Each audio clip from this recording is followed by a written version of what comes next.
मालिक, आज मेरे बेटे की तबीयत ज्यादा खराब है, कृपया कर आप मुझे 200 रुपए दे दीजिए। मैं आपके यहाँ पर काम करके आपके सारे पैसे चुका दूंगा। अरे नहीं हरिराम, मैं तुम्हें पहले पैसे नहीं दे सकता। यदि तुम्हें पहले पैसे चाहिए तो तुम्हें कुछ अब मेरे पास गिरवी रखना होगा। लेकिन मालिक, मेरे पास तो कुछ भी नहीं है जो कि मैं आपके पास गिरवी रख सकूं। अरे नहीं हरिराम, तुम्हारे पास तुम्हारा खेत तो है, तुम मेरे पास उस खेत को गिरवी रख दो। जब तुम मेरे पैसे वापस कर दोगे तब मैं तुम्हारा खेत लौटा दूंगा तुम्हें। ठीक है मालिक, आप मेरे खेत को गिरवी रख लीजिए, लेकिन कृपा कर मुझे जल्दी से पैसे दे दीजिए। फिर वह सेठ हरिराम को पैसे दे देता है। हरिराम पैसे लेकर वहाँ से चला जाता है।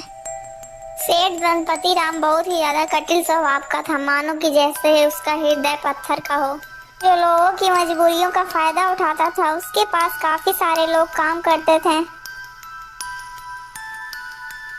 और उसी गांव में एक मोहन नाम का व्यक्ति रहता था जो बहुत ही ज्यादा मेहनती था।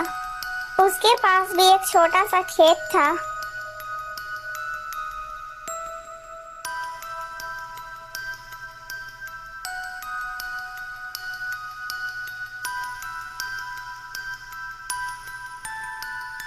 अरे मोहन बेटा, जरा पानी वानी तो पी लो, तुम कितनी मेहनत करते हो।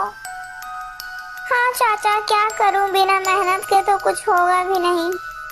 हाँ बेटा, तुम्हारे इसी मेहनत की वजह से तुम अपनी इतनी छोटी सी खेत में दुगनी फसल उगा पाते हो।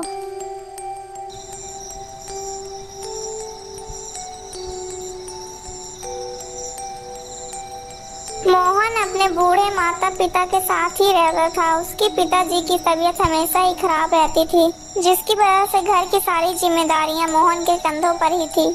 पिताजी, आज तो आपकी दवाइयां खत्म हो गई हैं। कोई बात नहीं बेटा, तुम मेरे लिए कल दवाई ले आना।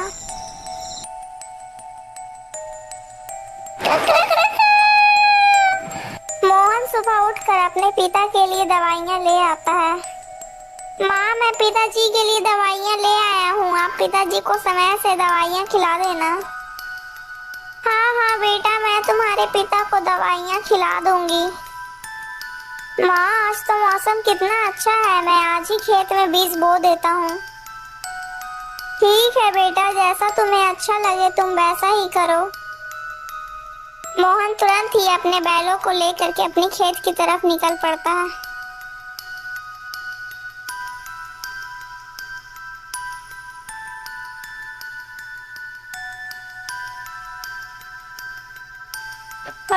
चल चल चल चल चल, आज हमें इस खेत को जोतना है और इसमें बीज भी बोना है। मोहन कुछ ही देर में सारा खेत जोत देता है और उसमें बीज भी बो देता है।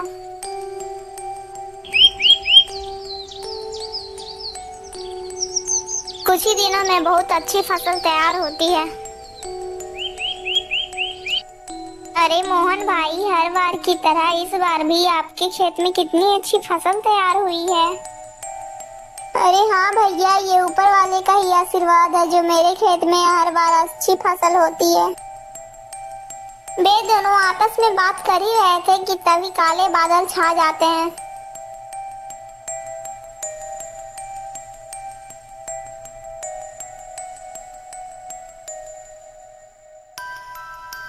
अरे मोहन भाई, ये अचानक से काले बादल कैसे आ गए? मुझे लगता है आज बहुत जोर की बारिश होने वाली है। चलो जल्दी से घर चलते हैं।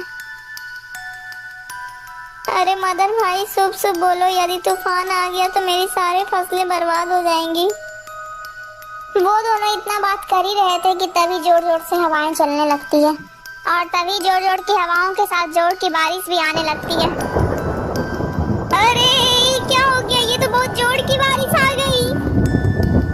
अरे मोहन भाई, यहाँ से जल्दी चलो, नहीं तो हम दोनों भीग जाएंगे। फिर वो दोनों वहाँ से जल्दी से जाकर पेड़ के नीचे छिप जाते हैं। अरे मदन भाई, अगर ऐसे ही बारिश होती रही तो हमारी सारी फसलें बर्बाद हो जाएंगी।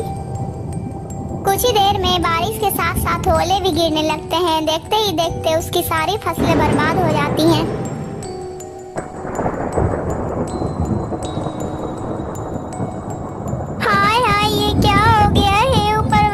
तुमने क्या कर दिया? अब तो मेरी सारी फसलें बर्बाद हो गई। हे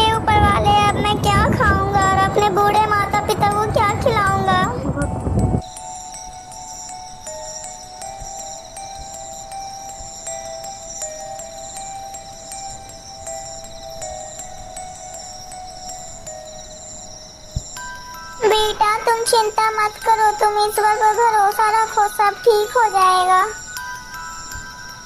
पिताजी अब कुछ भी ठीक नहीं होगा, हमारी सारी फसलें तो नष्ट हो चुकी हैं, अब हमारा क्या होगा पिताजी?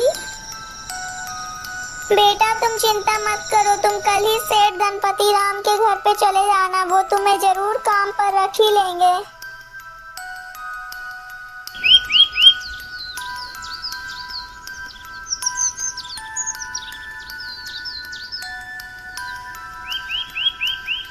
अगले ही दिन मोहन सेठ धनपति राम के पास जाता है।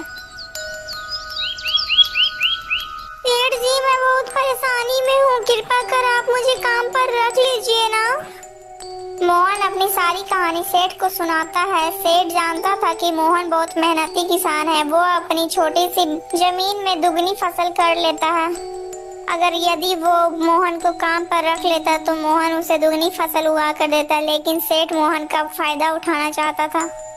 हाँ मोहन, मैं तुम्हें काम पर रख लेता, लेकिन अभी मेरे पास तुम्हारे लिए कोई भी काम नहीं है।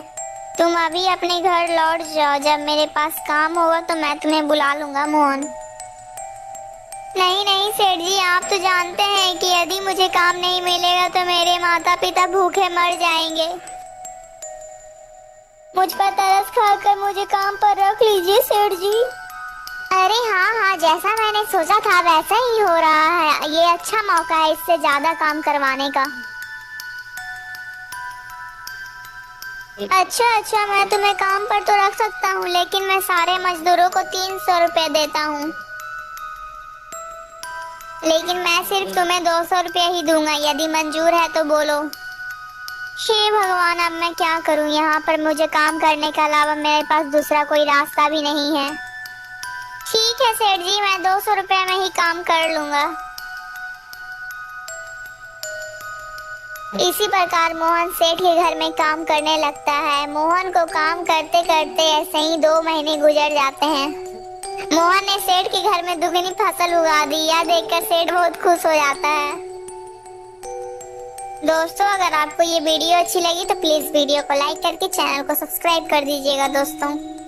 और हाँ दोस्तों, ऐसी और वीडियो देखने के लिए हमारे चैनल के साथ बने रहिएगा दोस्तों। और हाँ दोस्तों, इस वीडियो का पार्ट 2 देखने के लिए हमारे चैनल के साथ जुड़े रहिएगा दोस्तों।